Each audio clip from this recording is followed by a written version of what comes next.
From the Ministry of the Presidency in Georgetown, this is This Week with the President, with Janelle Carter.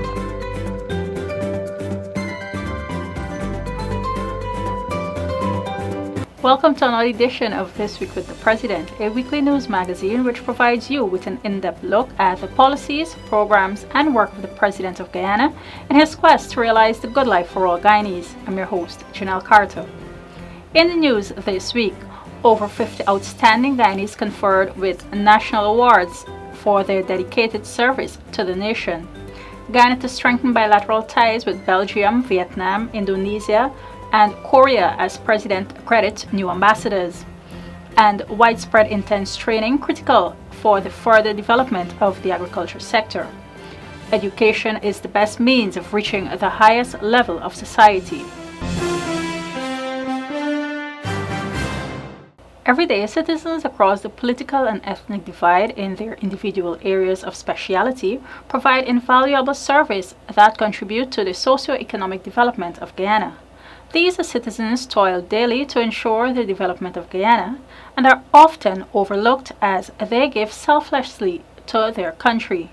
They are the quiet players whose dedicated service makes a difference in the lives of Guyanese across the country. The National Awards investiture ceremony held on October 6th is a tangible demonstration that the services rendered by distinguished Guyanese have not gone unnoticed. The award means so much to me, not so much me personally, but recognizing the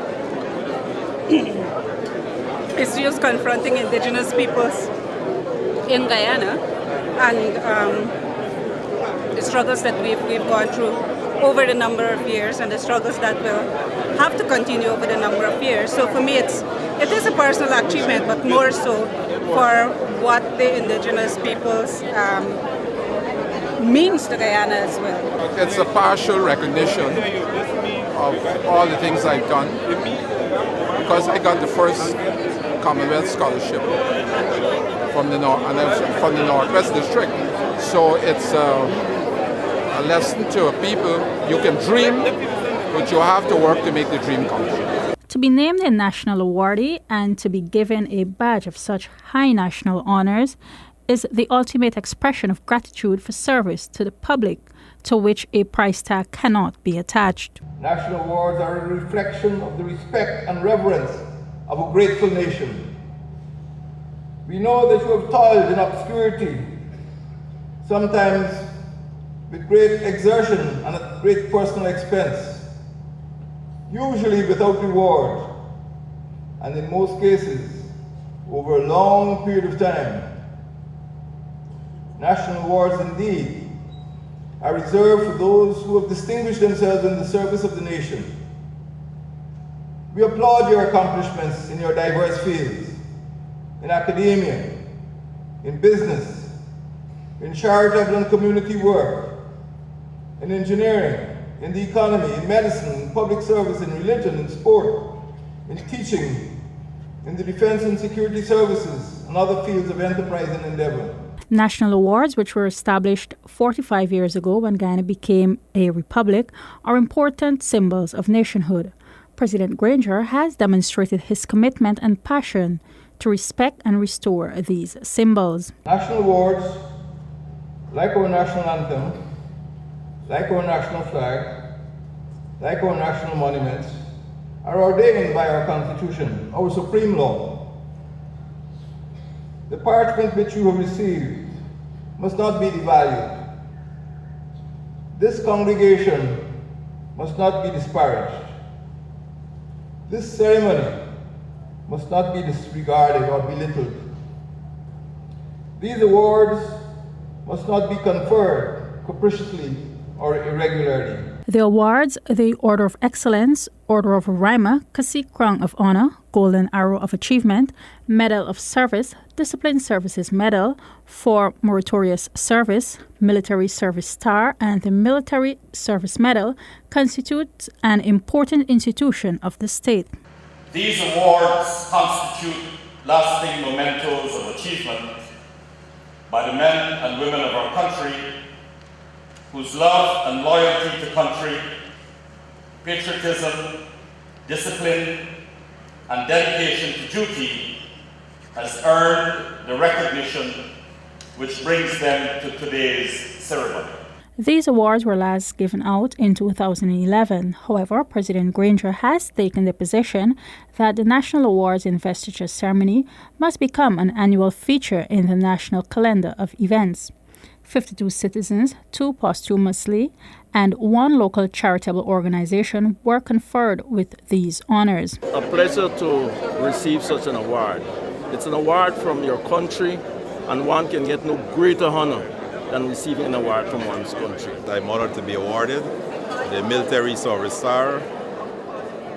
It's an award given to the head of a service, in this case the head of the Guyana Defense Force. And I've been in charge of Guyana Defense Force since September 2013.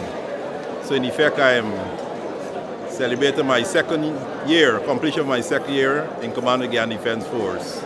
So indeed, I'm honored to be awarded at this time. Many of the awardees contended that this honor is not only a welcome recognition, but also an impetus to continue to render their service to Guyanese. I feel honored, and it's really great being of service to this wonderful land of Guyana. I feel re-energized now to continue working for Guyana. We are very pleased about the award. I mean, we've been working very, very hard, trying to do our little bit in the West Damara and overall for the Muslim community and the Guyanese community. So this is a great motivation, very great motivation for the people of the Anacostia Islamic Complex, and we're very proud of this award. The Constitution of Guyana provides for the President to be the sole arbiter of awards. He's assisted by an advisory council which comprises the Chancellor of the Judiciary and 5 other Guyanese citizens. October has been designated Agriculture Month, and this year's activities are being held under the theme Exploiting Our Strength, Advancing Agriculture and Social Protection. In the government's quest to advance this sector, President Granger says the establishment of agricultural institutes and intense training is necessary. Let's take a look at the government's overall plan for the sector and how it ties into the President's vision for a green economy. My vision is very broad, very wide. I had promised during the campaign that we would start the process of establishing agricultural institutes, and I would like to work towards at least having 1 institute before the end of 2017. This is because I believe that when young people leave school, and particularly children in the hinterland, they must be given the type of training which is relevant to life in their regions and in their villages and their communities. In addition to the further development of the agriculture sector, the President said that there is need for widespread and intense training for young school leavers. It is his vision as leader of the country to see a lot more agro-processing. Adding value to agricultural products, the President believes, will create jobs and increase household disposable income. The sector has been facing challenges in recent months, especially the rice and sugar industries, both of which are vulnerable to the instability of world market prices. However, Agriculture Minister Noel Holder is confident that this sector is resilient and will overcome these challenges. In recognition of the numerous challenges facing the sector, a multifaceted approach will be taken on which various issues can be specifically targeted.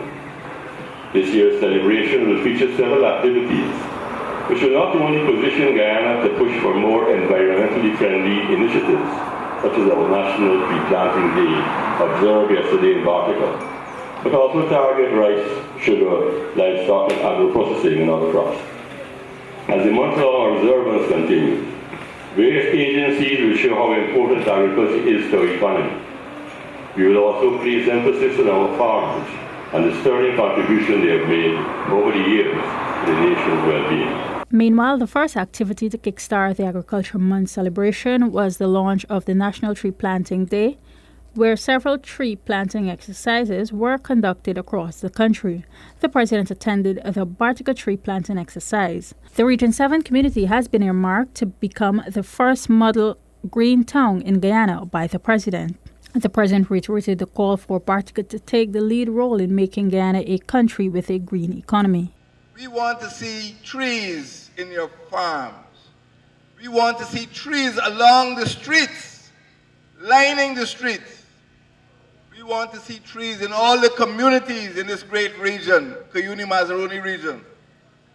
We want to see trees everywhere. We want to see Cuyuni-Mazaruni region making a contribution to making the whole country green. The entire country will look to Bartica for this green revolution, this green initiative. National Tree Day, therefore, is not an ornamental event. It is an economic event, it is an environmental event, but is an integral part of our government's policy to create a green economy. This green economy, the President said, is aimed at the long-term well-being of the citizens of Guyana, as it will reduce social inequalities and it will promote sustainable environmental practices. In order to achieve this green economy, the government will adopt 5 strategies, which will include the promotion of the sustainable exploitation of the country's natural resources, the establishment of a good solid waste program, promoting the use of sustainable energy, promoting the ecological integrity of Guyana's forests, and the development and implementation of green technologies. This is all part of the new administration's wider Guyana 2020 plan that is aimed at creating a better Guyana for its citizens. The government has outlined its policy for the further development of the education sector, which includes a wide range of strategies from providing the basic necessities to enabling school-aged children to stay in school and to providing vocational training that is relevant in the technological age. This week, let's take a look at some of the administration's plan for the sector. Education Month activities came to an end on Friday last with a grand rally at the National Park, following a route march from Parade Ground Middle Street by teachers, students, and administrative staff of the Ministry of Education. President Granger on the occasion delivered the main discourse, reminding children, teachers, and other stakeholders the importance of an educated nation. Education is the gateway to that good life. We're here today because education is the mother of good jobs. Education is the mother of empowerment. Education is the mother of enterprise. Whatever you want to do, become a businessman, become a professional, become a teacher, become a soldier, become a property owner, a farmer. The way to get there is through the doors of schools and colleges and universities. But while education opens the window of opportunities, there is a lot of work to be done if our students are to have the tools they need to compete with their peers internationally. More importantly, it is the next generation that will move Guyana into a modern future. I believe that in the 21st century, where the world is advancing technologically, the education system should be equipped to handle advances throughout the world. This means that technology should be integrated in the learning process and that the education sector should focus more on technology and teaching each and every student how to use a computer, how to edit documents, how to do everything technological so that we could function wherever we go as Guyanese and we wouldn't be viewed as illiterate, because now it's not only educationally literate, but now it's computer literate. The agenda is pretty good, but I think parents should fall in the sense that they should train up the child. It starts from the home. Now, if the parents do their part, and then when the children get to us, we will take it from there. You understand? But all in all, I think every child deserves an education. As the proverbial saying goes, children are the future. It is with this in mind that the administration seeks to make resources available to youths to enable them to take the country forward. This year, $33 billion was allocated to this sector alone, a clear indication of the importance which the government places on this sector. I want to see young people graduating from university, from secondary school, not going into Mazruni, not going into Camp Street. So, my brothers and sisters, what shall we do? I have some very, very simple rules, and I agree with your Minister of Education that one of the most important rules we must learn is respect for each other. We are a multicultural, a multi-ethnic society, and one of the most important things we have to learn is respect for each other and respect for ourselves. That is where we start. That is where education starts. It doesn't start at nursery. It doesn't start at primary.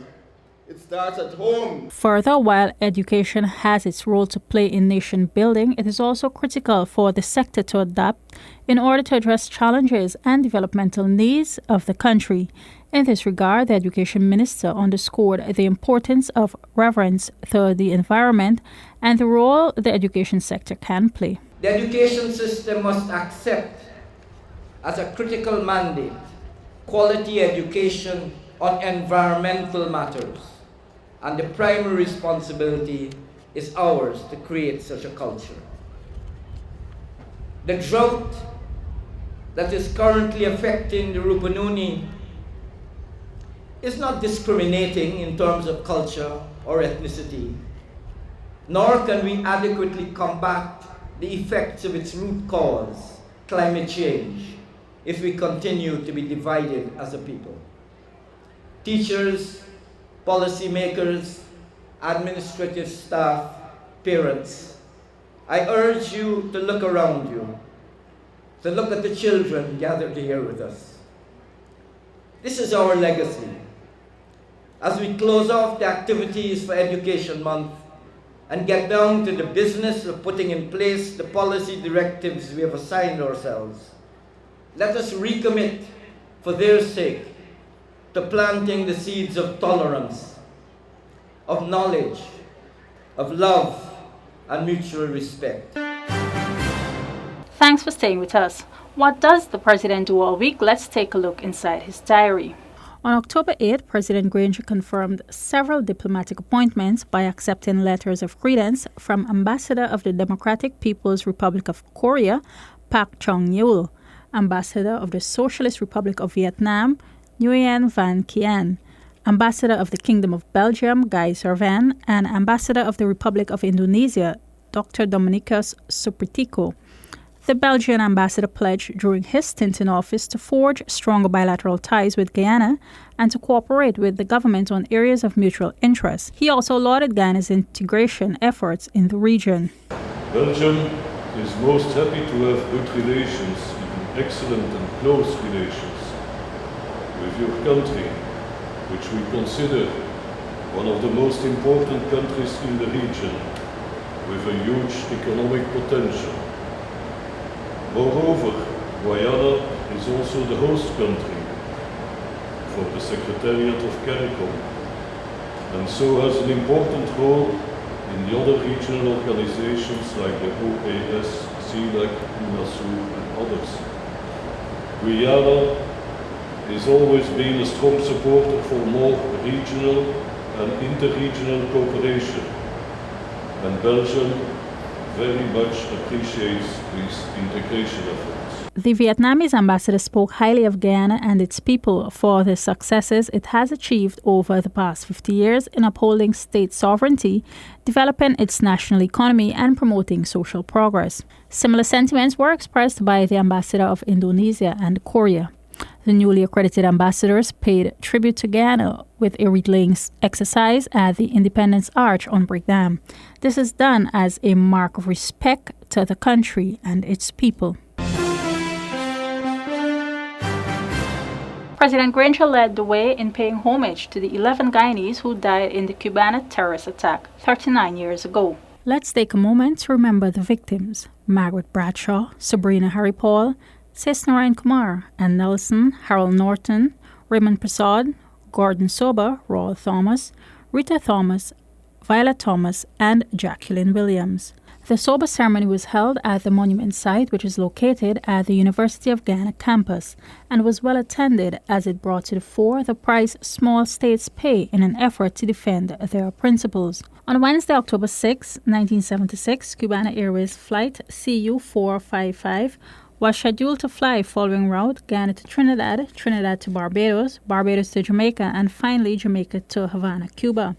The ill-fated flight never made it to Jamaica. The terrorist attack was executed by the coordination of the United Revolutionary Organizations, CORU. This organization was formed in the Dominican Republic in 1976. It comprised several terrorist groups opposed to the Cuban government. In that same year, it embarked on a violent terrorist campaign that shook the region. The horrific act against humanity claimed the lives of 57 Cubans, 11 Guyanese, and 5 North Koreans. The Guyanese were mostly young students heading to Cuba to study medicine, engineering, and other disciplines. In honoring those who perished in the attack, the president said Ghana will always remind the world that justice for the victims of the Cubana de Aviación Flight CU-455 is still outstanding. He added that it is with pain Ghana remembers the massacre of the 73 persons on October 6, 1976. Ghana reaffirms today, on this, the 39th anniversary of the Cubana terrorist attack, its resolve to defend its independence and to determine its own destiny. Guyana reminds the world of the high price that small states must pay to defend their principles and their independence. Guyana honors the memory of the victims who died on the 6th of October 1976. Guyana reminds the world that justice for the victims of the Cubana de Aviación flights CU-455 is still outstanding. That brings us to the end of this edition of This Week with the President. Thank you for joining me. For regular updates on the Ministry of the Presidency, go to our website www.motp.gov.gy. Like our Facebook page, Ministry of the Presidency, and follow us on Twitter and Instagram at MOTP Guyana. I'm Janelle Carter. Do have a safe and productive week ahead. Goodbye.